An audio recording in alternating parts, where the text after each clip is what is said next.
All right, well, good morning, everybody. Good to see you guys today. It is an exciting day to be together.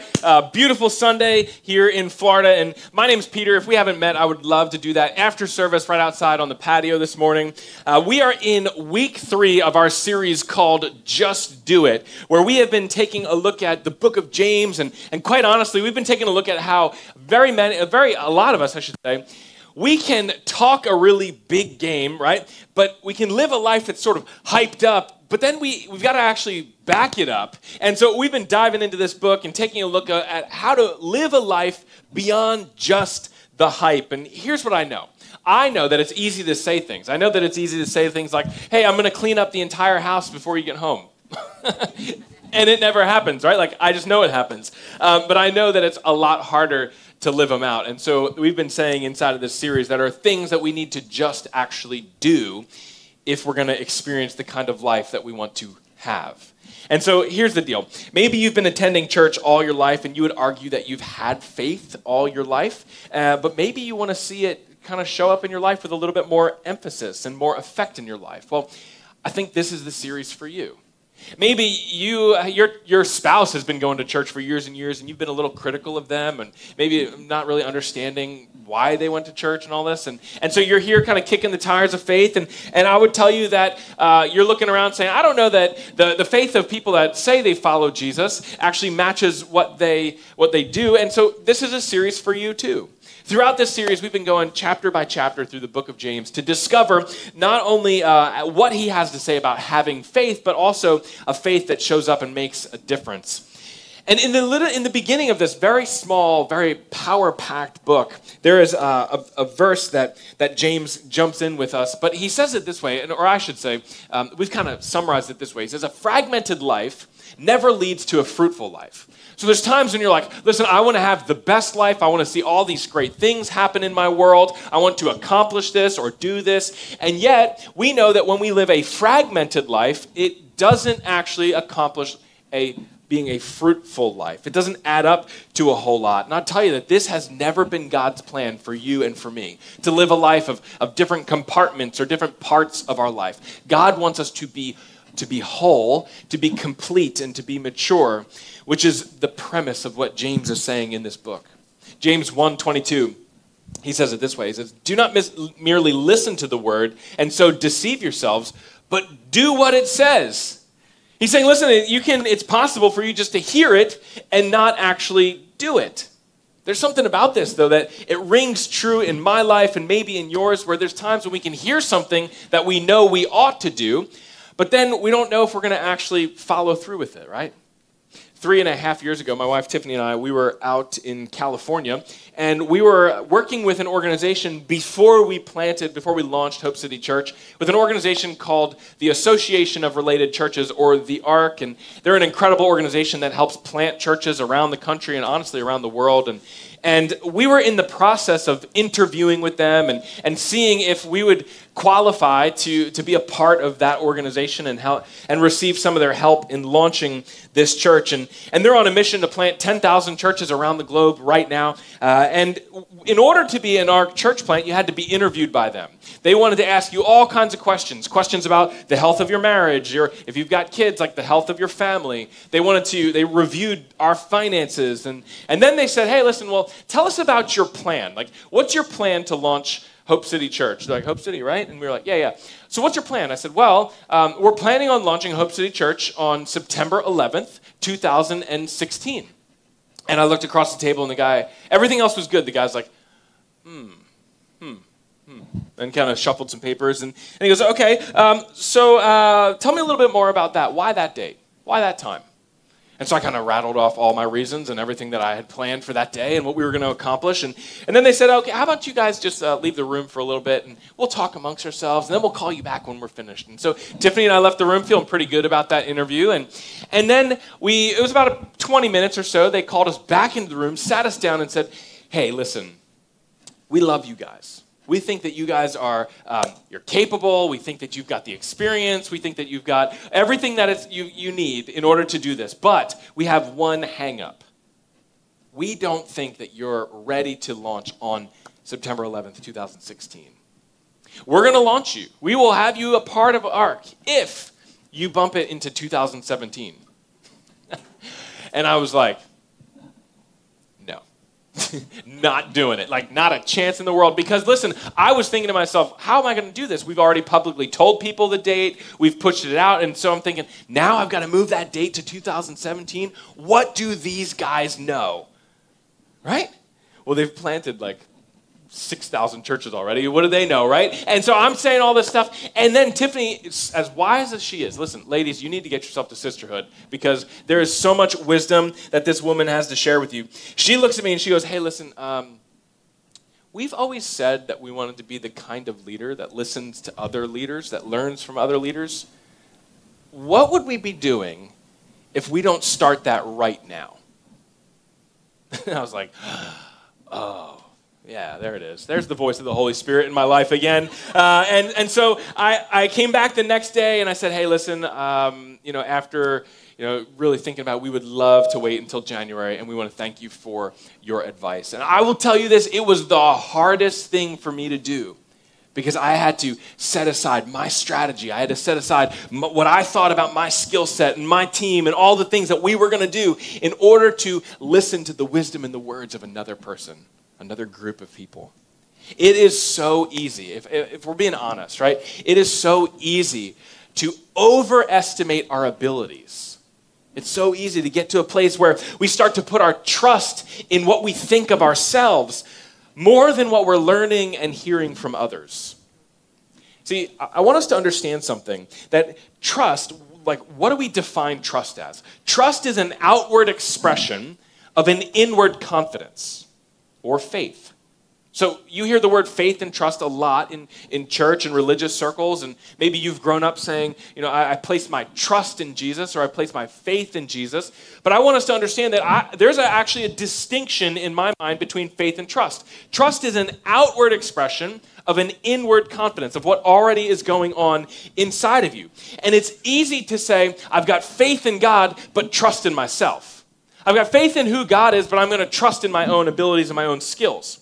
See, trust is always an expression. How do we know this? How do you know that your parents trust you? When your dad throws you the keys to the car and says, yeah, have a good time. He trusts you because he's allowing you to drive his car. How do you know that your best friends trust you? When they give you the code to your garage, right? When you can get into their garage at a moment's notice at any point in time. How do you know that your boss trusts you? When he prescribes or gives you a task that if you don't do it well, it's going to blow back on him or her, right? This is how you know somebody trusts you. Trust is always displayed through actions. Always displayed through actions. And how many times has somebody said to you, hey, no, trust me, just trust me, you're going to love it, right? Like, eat this, you're going to enjoy it. And you're like, I don't know. Or have you ever had this one happen where somebody goes, hey, smell this.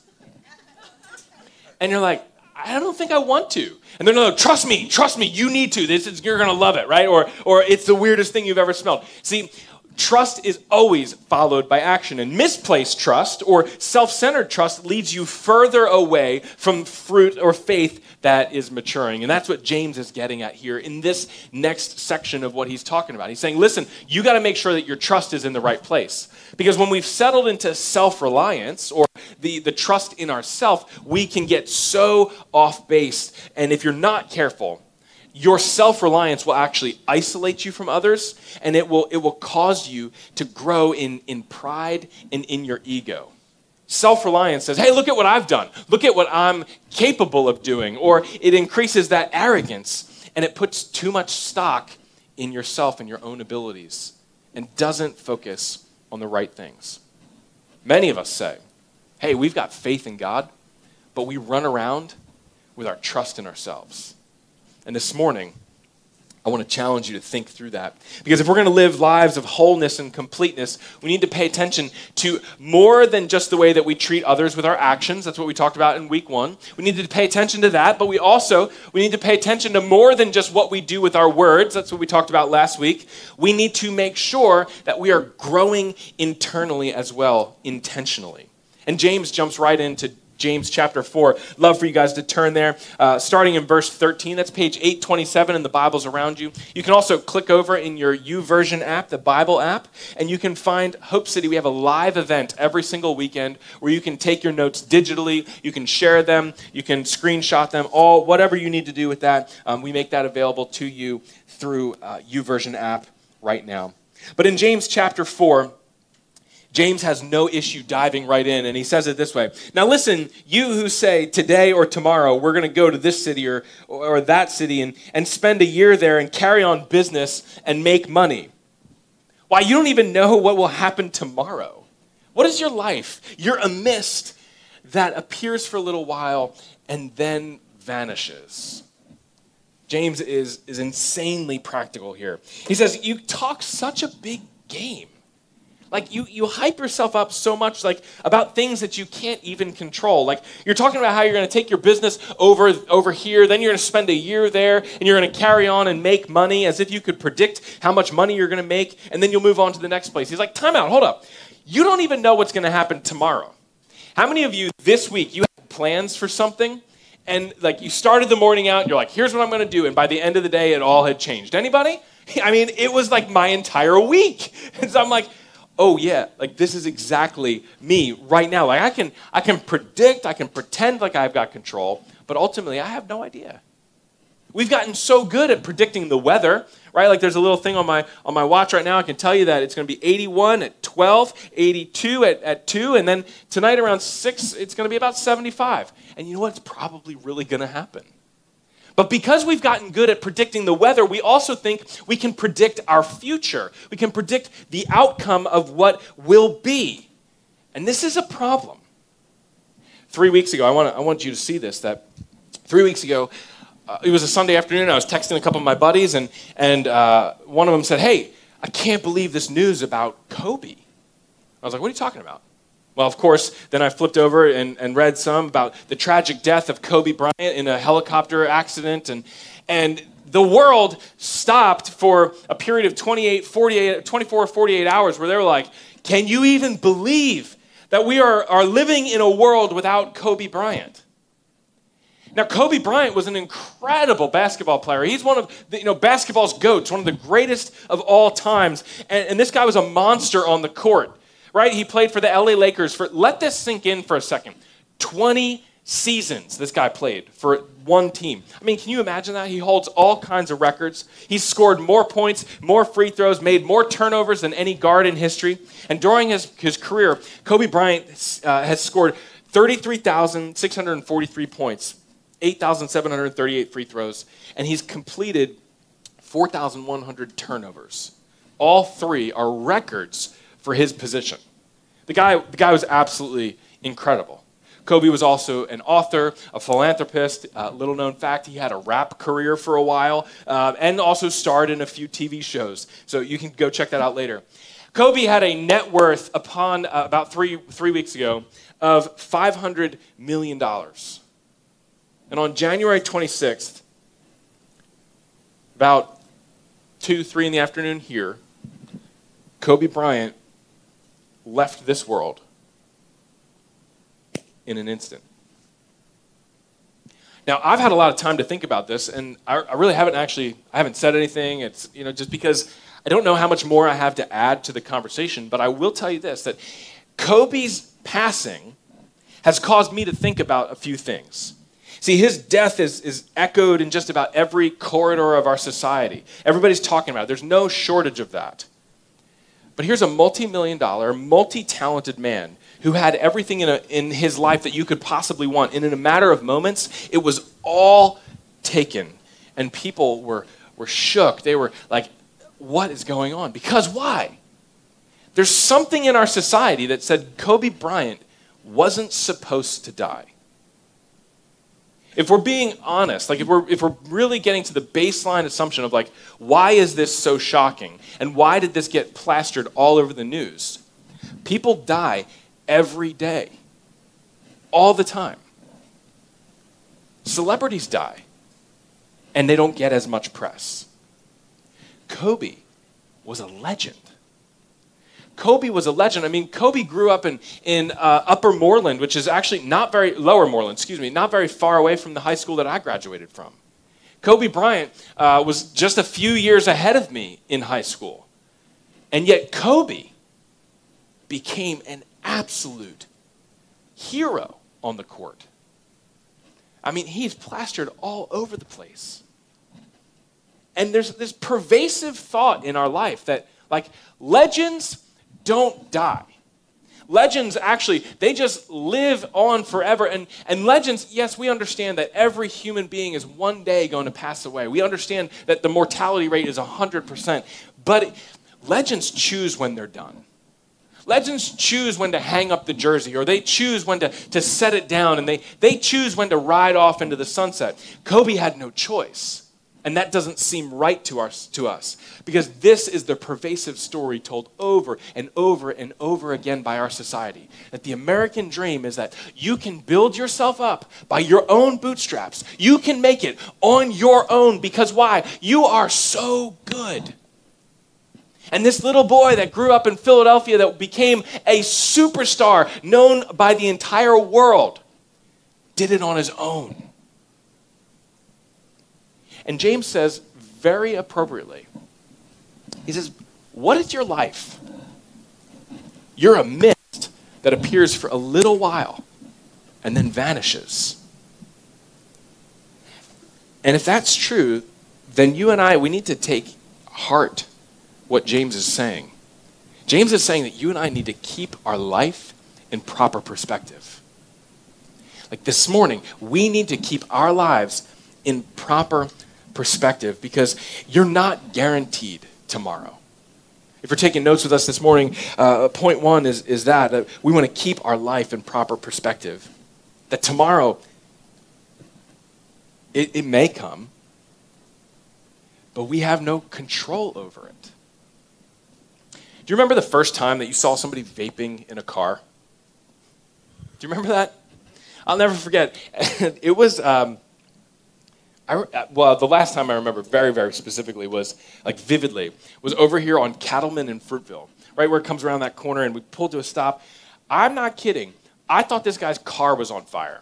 Like, I was ready to jump out and save him, like break the glass. Like this thing, he had hotboxed this car so much that I was like, there's something wrong here, right? Like, and then in an instant, the windows kind of cracked and the whole thing was clean again. And I'm like, what just happened, right? Like, what was that? And then, figured it all out. But here's the reality. It's like, James is saying that your life is like a cloud of vape smoke. It's here in an instant, and then 1 second later, it's gone. Like in 1 minute, you are living the dream. It's like, this is amazing, and then in the next second, it just isn't here anymore. And when your future is uncertain, listen to me, when your future is uncertain, your present becomes that much more valuable. How many times have you spent time with somebody that you don't know when you're going to see them again, or you don't know if you're going to see them again, and those moments, they slow down in infinitely like slow speed where you're like, I'm just savoring every second that we have together. We get so out of whack when we start to trust ourselves more than we trust God. We get so out of whack when we say, listen, I'm going to do it tomorrow. I've got the rest of the year planned. I can restore that relationship whenever. Like, it's no big deal. No, James is saying it's today. Don't take a second for granted. Because when you keep your life in proper perspective, God teaches us something that's absolutely amazing. Obsessing over our future plans, that is the fastest and quickest way to underappreciate what God is already doing in your life and what he's given you today. But it's not just about perspective, though. Because James, he goes on and he says it this way, actually. He says, instead, if we're not going to do it that way, instead you ought to say this. If it's the Lord's will, we're going to live and we should do this. And it is. You boast in your arrogant schemes. And guess what? All such boasting is evil. Anyone, then, who knows the good they ought to do and doesn't do it, it's sin for them. James gives a little correction here. He says, instead, rather than living like tomorrow is guaranteed, you ought to live like this. You ought to live with a focus on what God wants, not what you want. James is drawing inspiration from, you guessed it, from his older brother, half-brother, Jesus again, particularly from the Sermon on the Mount. When Jesus said this, So don't worry saying, what shall we eat, or what shall we drink, or what shall we wear? These are all future-oriented questions, future-oriented worries. For the pagans run after all this stuff, and your heavenly Father knows that you need them. But seek first his kingdom, his righteousness, and all these things will be given to you as well. Therefore, do not worry about tomorrow, for tomorrow will worry about itself. For each day has enough trouble of its own. James and Jesus are both instructing us. They're encouraging us to live beyond ourselves. Don't get so stuck on yourself that you miss out on trusting Jesus. Because let me remind you this, that the best way to do this is to live prayerfully, not presumptively. The best way that you and I can possibly live a life of seeing God and keeping our focus on God is to live prayerfully, not in a way where we're making all these presumptions about what could happen. If we're going to grow in maturity, if we're going to grow in our faith, it's going to require that we shift our perspective, but also what gets our energy and our attention. We're not going to presume that we know what to do or what's to come. We're going to live in a constant state of, God, I don't know what you want me to do, so I'm going to need you to show me. God, I want to follow you, but I need to know what's important to build your kingdom today, not mine. And I'm going to tell you this, sometimes it just doesn't really make sense. 3 years ago, when Tiffany and I were sitting on Siesta Key Beach, we started talking about tithing. Actually, that was right when the church opened. We had time to do that. And so we started talking about tithing, and don't get me wrong, we were giving to Hope City Church.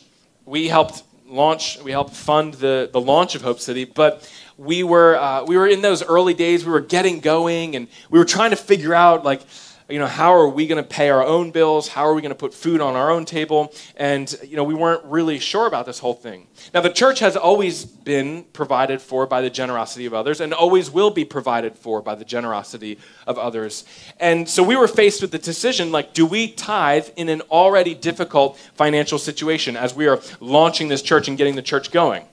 Or, and I can explain this away 10 ways till Sunday, that is the fact that I'm the pastor of the church, giving to the church, giving my life to the church, is that enough?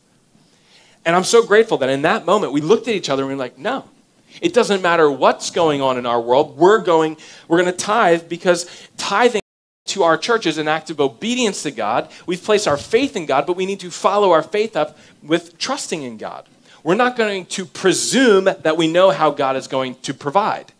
If we're going to have faith, then he will provide, and I'm going to step out and trust, and we give online, so I'm going to click that give now, right? Or I'm going to write that check. And that's stepping out saying, I have faith that God's going to provide, but I'm going to step out and actually live out my faith, that thing that I have faith over. We're going to have to live prayerfully, not presumptively. We're not going to be able to live in a way that says, I presume that God's going to do this, or I know that God's going to do this. Maybe you want to tithe. Maybe you've wanted to tithe. But you actually want to obey God with your finances, but you're nervous because you just don't know if it makes sense. But don't presume to know how God's going to provide. Live prayerfully, not presumptively. And I'm telling you this, not everyone who follows Jesus is interested in seeking first his kingdom that he's referencing. James shows his frustration with the early church. In chapter 5, verse 1 through 6, I want you to hear this, because I actually think if you've heard this before, it's very easy to manipulate this to get people to feel guilty. But James is actually trying to help correct our hearts. He says, now listen, you rich people, weep and wail because of your misery that's coming on you. Your wealth has rotted, and moths have eaten your clothes. Your gold and silver are corroded, and their corrosion will testify against you and eat your flesh like fire. You have hoarded wealth in the last days. Look, the wages you failed to pay the workmen who mowed your fields are crying out against you. The cries of the harvester have reached the ears of the Lord Almighty, and you've lived on earth in luxury and self-indulgence. You've fattened yourselves in the day of slaughter. You've condemned and murdered innocent men, and they were not opposing you. James is just laying it all out there. He's not saying this, though. Hey, listen, all you wicked people, you earned money, or you earned wealth. He's not saying that. He's saying, listen, you wicked people, you hoarded wealth. You hoarded wealth at what? At the expense of those people around you, at the expense of the responsibilities you had to those people, to those coworkers, those employees, and you held back. In the agricultural society, the people that mowed the field, that literally cut the things down that you took to market to sell, the money that you got from that, you didn't pay them. And he says, you murdered them. In the Jewish ethic of the day, to murder somebody was not only to physically take their life, but if you were not paying your worker, it was considered that you murdered them. If you were not to take care of your neighbor, it was considered that you shed their blood. And he's like, listen, you're out of whack. You're manipulating people. You're not paying them. He's saying you're hoarding the wealth. Why? Because you think that one day you're going to need it all. You're going to store it up. And you're not using it to make an impact today, right now. Again, James is referencing a famous teaching of Jesus. When Jesus says this, do not store up for yourselves treasures on earth where moth and rust destroy, where thieves break in and steal, but store up for yourselves treasures in heaven, where moth and rust do not destroy, where thieves do not break in and steal. For where your treasure is, there your heart will be also. Life isn't about accumulating a bunch of stuff and an abundance of possessions. It's about using your possessions to bring others to abundant life. Every single one of us, we have the ability to influence and impact the lives around us. There's no denying God's provision in our life by the fact that you drove here to church. You got in a car. You drove here. You're dressed in clothes of your choosing. And we're sitting in an air-conditioned environment. We live a privileged life. God has provided for us. And it's not just so that we can be more and more comfortable. It's so that we can join him in providing for other people. What does Jesus say? He says, seek first my kingdom. Seek first the kingdom of God. And if we're going to do that, we need to bless others with your blessing. James is saying that the final point here is that we need to bless others with your blessing. When we ask God through prayer to reveal his will to us or his plan to us for our lives, we need to be prepared to take that step and to be able to step out in faith and in trust. This past fall, Hope City Church received a gift, a financial gift of $250,000. We received this gift so that Hope City could begin the process of finding a permanent home. It was unreal. It was a conversation that I've never forgotten. I've written about it in my journal. I've shared with you guys in the past more about it. I've shared with our staff team about it. It's one of those moments in my life that I look back and I see how God provided in a way that I would not have been able to presume. And when I called to thank this couple who gave this generous gift, they said to me something that I'll never forget. Over the phone, because they don't live in Florida, they don't attend Hope City Church. But when I called them, I said, thank you on behalf of Hope City. We are so grateful. And he said on the other end, I heard him say this, hey, Peter, God has blessed us. And we know that we can never outgive God. In other words, what he was saying is, we want to bless your church from the blessings that God has already given us.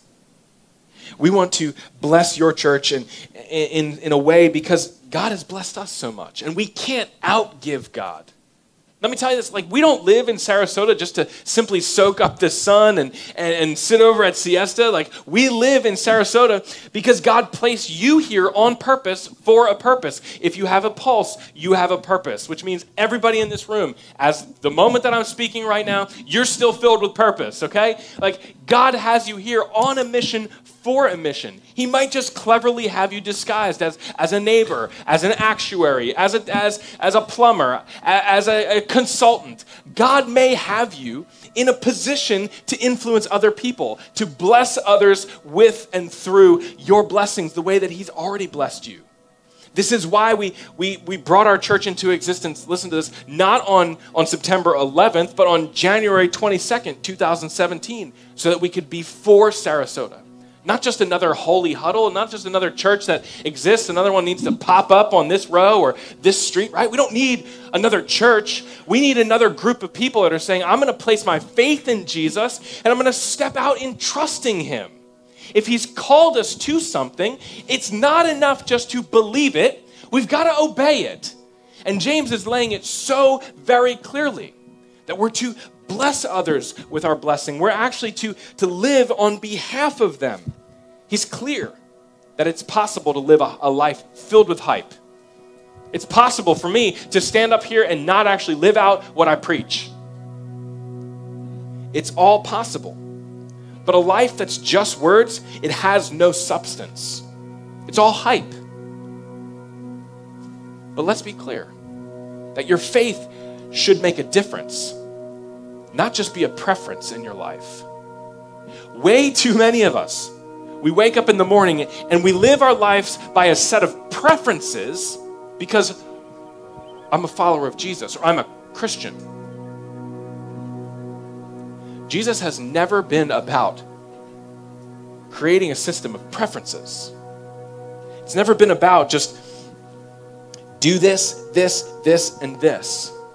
No. God saw the brokenness in humanity and he said, this needs to change because their hearts are broken. Their hearts are far from me. And so I want to do something that returns their hearts to me, that helps make them whole again, help mature again.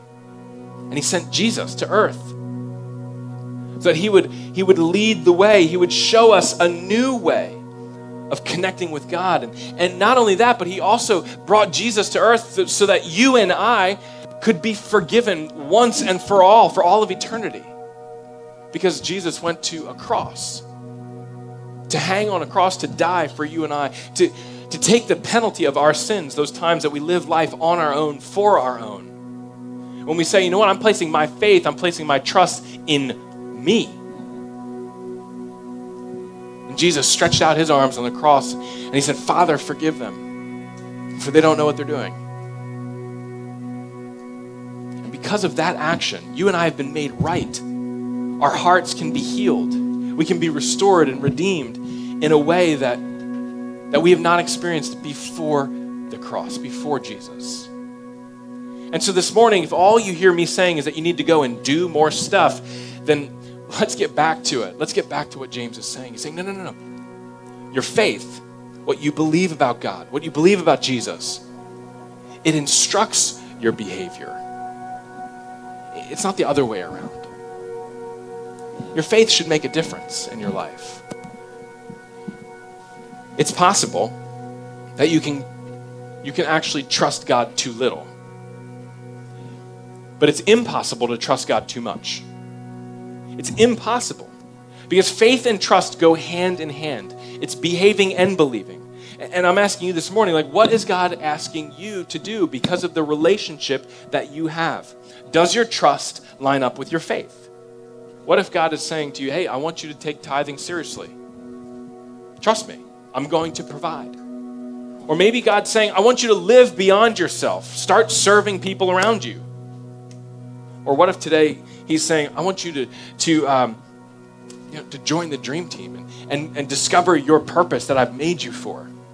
I mean, can you imagine? Can you imagine what this would look like if our entire church grew in maturity, grew in completeness and wholeness the way that James is talking about?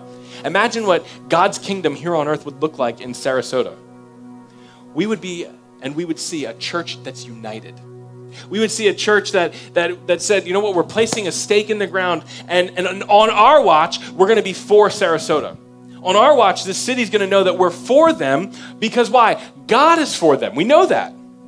We would see a generation of kids that would be raised up in such a way that they're walking with Jesus, both students and kids, and they're learning what it means to grow in their relationship with him and know that he could be their forever friend. Why? Because there would be a group of people that would be committed, that would be saying, my faith is instructing my trust, and I'm going to step out and be for the next generation.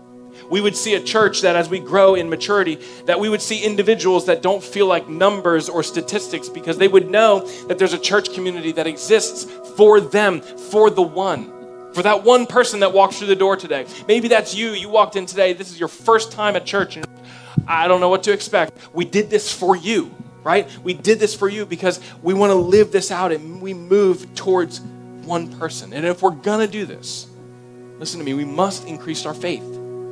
But we also have to increase our trust. And we're going to see God do more than we can ask or imagine. Ephesians 3 says, according to the power that's at work within us. Why? So that God can receive the glory in his church until the very day that we die.